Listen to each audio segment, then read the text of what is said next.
So, dapat ba katakutan ng mamamayang Pilipino ang People's Initiative? Ano po yung masasabi niyo dun, ma'am?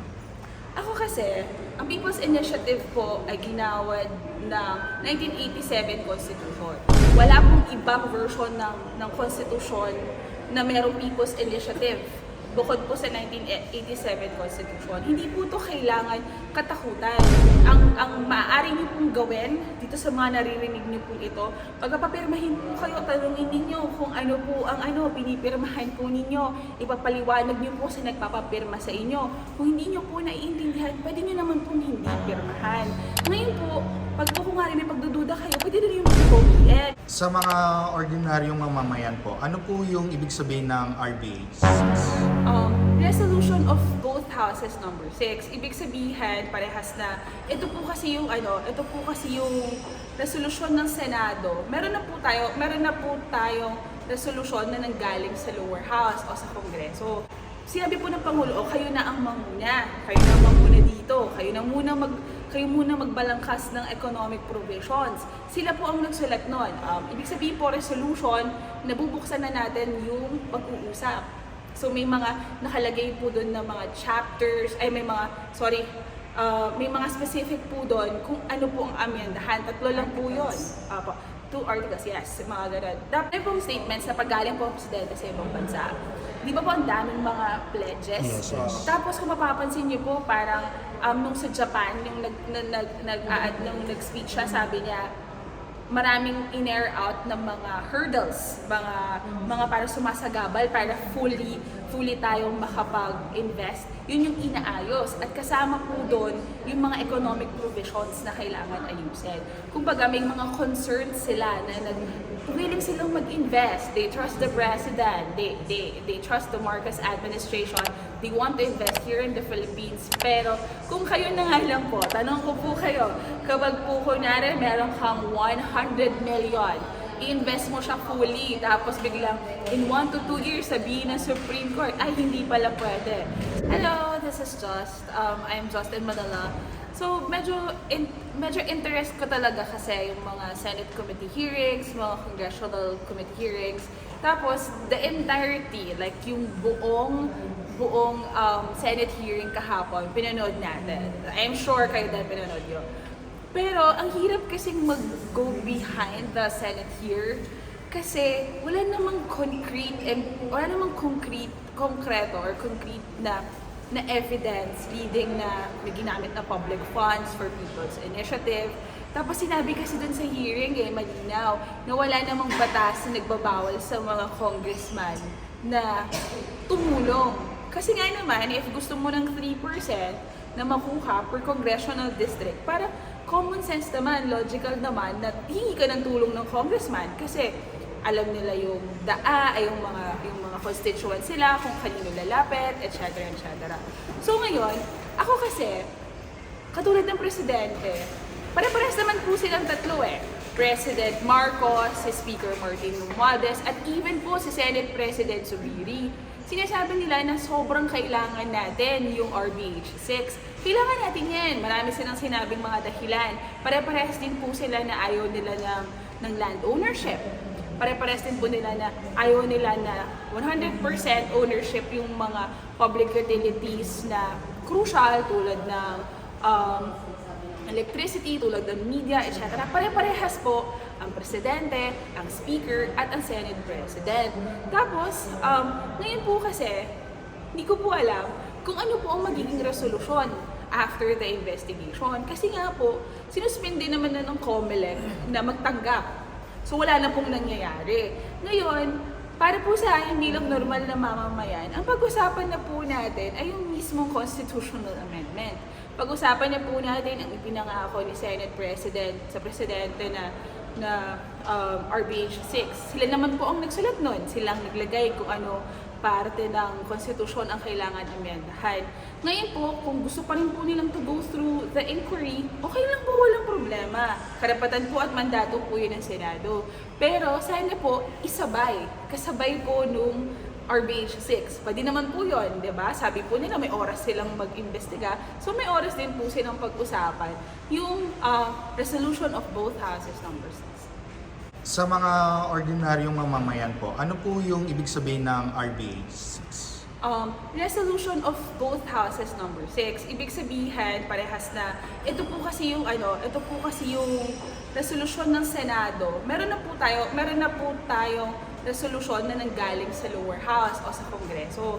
Pero tulad po nung paulit-ulit na sinasabi ng mga kongresista, simula po nung 8th Congress, 19th Congress na po tayo ngayon, lagi pong parang nasa stop kasi sa Kongreso. Ngayon po, dahil nga po there's unity, tapos nag-usap-usap po si SP naman po ang nagsabi, si Senator Zubiri, na sinabi po ng Pangulo, kayo na ang manguna. Kayo na ang manguna dito. Kayo muna magbalangkas ng economic provisions. Sila po ang nagsulat nun. Ibig sabihin po, resolution, nabubuksan na natin yung pag-uusap. So may mga nakalagay po doon na mga chapters, may mga specific po doon kung ano po ang amendahan. 3 lang po yun. 2 articles, yes, mga ganun. Napaka-specific Ano po yun? Meron po doon about education. Isa po sa sinabi ni SP Zubiri nung press con niya na parang sa Singapore nakapasok ang Harvard. So, dapat amendahan natin ang constitution para makapasok din sa atin. There's also ownership. Para ownership na, di ba 60-40 kasi tayo. Ito pa po pala, si Senator Zubiri po, si SP din po, nakapagpaliwanag sa akin ng malinaw kung bakit natin kailangan. Kasi sabi po niya, even nung pinasa natin the Public Services Act, dati po kasi baka pwede namang isang batas na lang yan, diba? Pero even the Public Services Act nung pinasa natin, marami pa din pong mga nasa business sector ang nag-aalangan pumasok. Bakit daw po? Senator Zubiri po ang nagsabi na ito. Kasi daw po, marami pong mga nakapending sa Supreme Court. So kahit po kayo po bilang mamamayan, diba? Kung ikaw mag-i-invest ka, tapos ang pangako sa'yo, 100%. Tapos may Supreme Court. After 2 years, kapag na-rule po ng Supreme Court na unconstitutional, paano po natin ibabalik sa 60-40?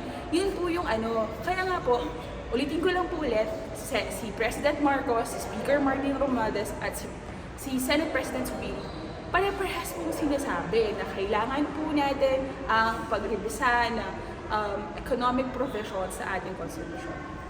At yun po ang resolution of both houses number 6.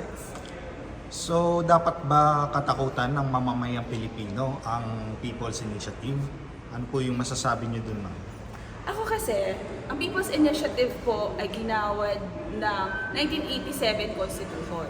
Wala pong ibang version ng Constitution na mayroong People's Initiative bukod po sa 1987 Constitution. Hindi po ito kailangan katakutan. Ang maaari niyo pong gawin dito sa mga naririnig niyo pong ito, pagpapirmahin po kayo, tanungin ninyo kung ano po ang pinipirmahan po ninyo. Ipapaliwanag niyo po sa nagpapapirma sa inyo. Kung hindi niyo po naiintindihan, pwede niyo naman pong hindi pirmahan. Ngayon po, pag po kung nga may pagdududa kayo, pwede rin yung pong bawiin. Meron din po yung parang provisions sa sinabi ni Attorney Colmenares. Kumbaga, ito kasing ang kinaka-worry ko lang po bilang individual na nagmamahal sa democratic process. Baka po kasi bigay tayo ng bigay ng issue sa People's Initiative na sinasabi natin na baka politician na makikinabang, etc. etc. Baka ang binubusalan na natin, who are we silencing na, ay yung mga mismong tao. Ang tanong nga po, meron nga po akong kaibigan na lawyer, sabi niya, 2 sems ang Constitution. 2 sems ang Constitution sa law school. Parang noong 1987 ba, nung nagpa-plebiscito sila, nung nagpa-signing sila, naiintindihan din ba ng tao ang kabuuan? Pwede naman kasi ng explanation ay, o kailangan po nating ibisahin o tignan muli ang konstitusyon kasi nililimatahan tayo. Pwede din po yun. So, may mga bagay po talaga na parang kailangan lang muna nating pag-usapan at hindi po yun mangyayari kung kumbaga pinupolitika na po agad yung People's Initiative. Ma'am, tanong ko po, ano pong masasabi niyo kay Senator Amy dahil pinagbibintangan niya na ang Kongreso daw ang punot dulo ng People's Initiative, yung mga pangangalap ng perma na sinusuhulan daw yung mga taong bayan? Kung parehas po, nanood po kasi ako ng buong Senate hearing. Tapos malinaw naman po na may may tao na nagsabi na siya ang nag-initiate. Yun po kasi yung root word nun ang nag-initiate. Siya po ang nagsimula. Ngayon po kasi, malinaw din po na walang batas na nagbabawal sa mga kongresista na tumulong. So, yun nga po yung iniisip ko, kung tumulong man po si Speaker, tumulong man po ang mga congressman sa distrito nila, wala po akong nakikitang mali doon. Ngayon po, magkakaroon po ako ng problema against it. Baka suportahan ko din po si Senator Marcos kung may public funds po tayong pinag-uusapan. Pero, as far as I know, kung mapapansin niyo po yung mga witness, tinatanong niya, may pera ba? Wala po.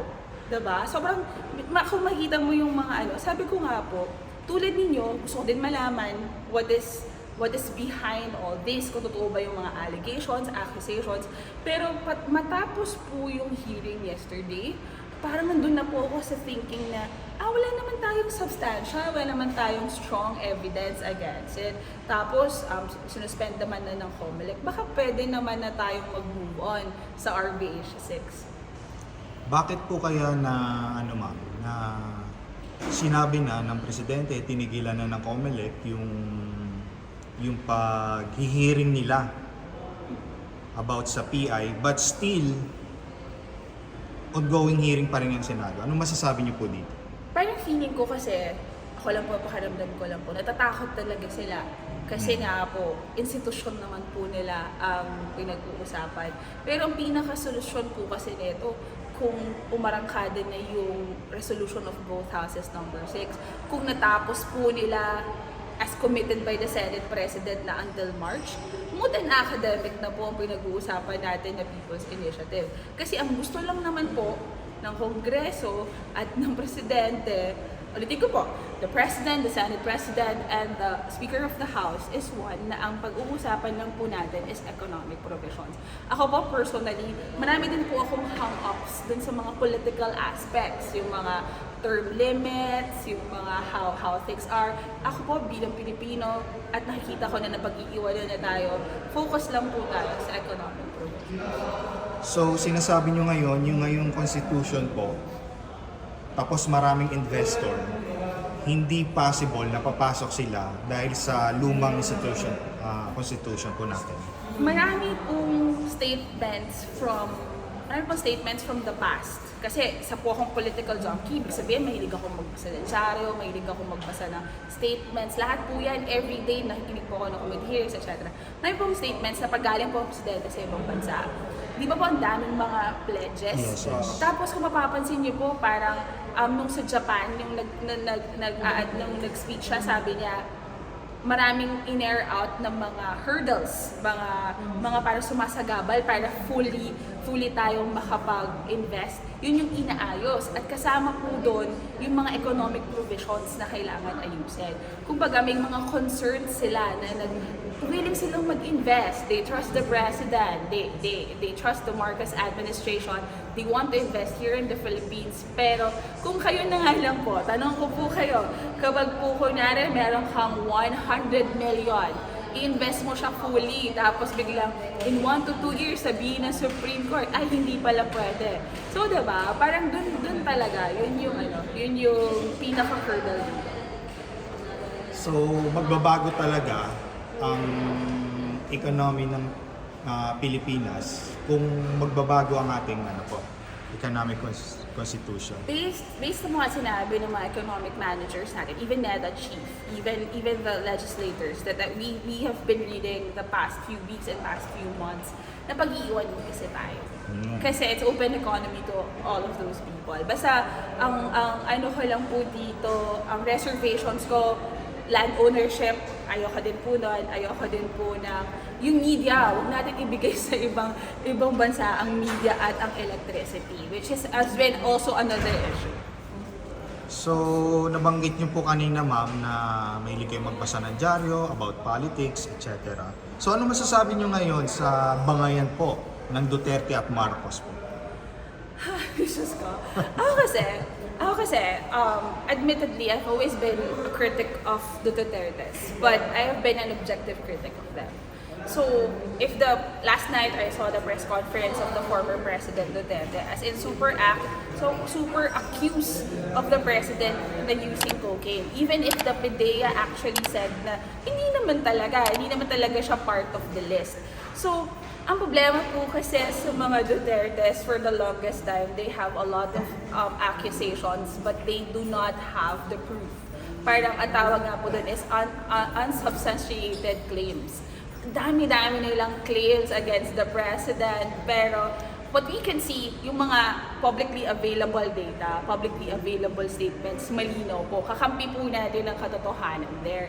So what I can suggest po, dun sa mga pro-Dutertes is that before you rally behind what the former president is saying, ask for proof para at least magkaroon ng backbone yung mga accusations ninyo against the president. Kasi as far as I know, I've been seeing a drug test of the president, the first accusation sa kanya ni FPRRD. Pero was there a time wherein the former president actually showed drug test to us? Never. Was there a time that SALN was shown to us? Never. So all of their accusations are unsubstantiated. Wala pong ebidensya, walang anything. But the Marcoses has always been on the side of the truth with evidences. Parang ano nga po sabi ni Mayor Baste that the president is lazy. May I suggest the mayor to please go to RTVM or PTV or the lives in a day, how many appearances, and those are the things that we can just see. Ako po, I'm 30 years old, pero I cannot keep up with the president. How much more the meetings that he has to do, the decisions and the papers that he has to read. So if there's someone who's lazy, it's the congressman who doesn't go to work and is always absent, and the one who has the last name of Duterte. Question. Yan. Question. Anong masasabi niyo doon sa yung ano niya kay F. Elisa? Kasi ang sinabi niya na si F. Elisa daw yung parang kumukumpas, yung hungry for power. As far as I know, the first lady is not part of the cabinet nor has any position. Unless they can show proof that it's actually the yun na naman kwentong kutsero na naman tayo. Parang sino ang nagsasabi sa inyo that it's F. Elisa who's dictating the president of anything? Maybe as far as statement goes, ang naalala ko sinabi ni President ay nag-a-ask siya for legal advice because the first lady is a lawyer. So, pakitaan niyo po ng proof na siya ang nagpupukas. Because as far as we know, hindi naman po kasama si First Lady sa mga cabinet meetings, sa sectoral meetings, diba? Parang lang siya, social gathering under the office of First Lady, which I want to say, yung sa Esplanade, sa may Pasig, it is the project of the First Lady without public funds used, and it's so beautiful. So I don't know. Basta for me, the Marcoses has my support because I can see the fruit of this administration. And how can I rally behind the Dutertes kung wala naman silang proof sa lahat ng mga sinasabi nila? Diba?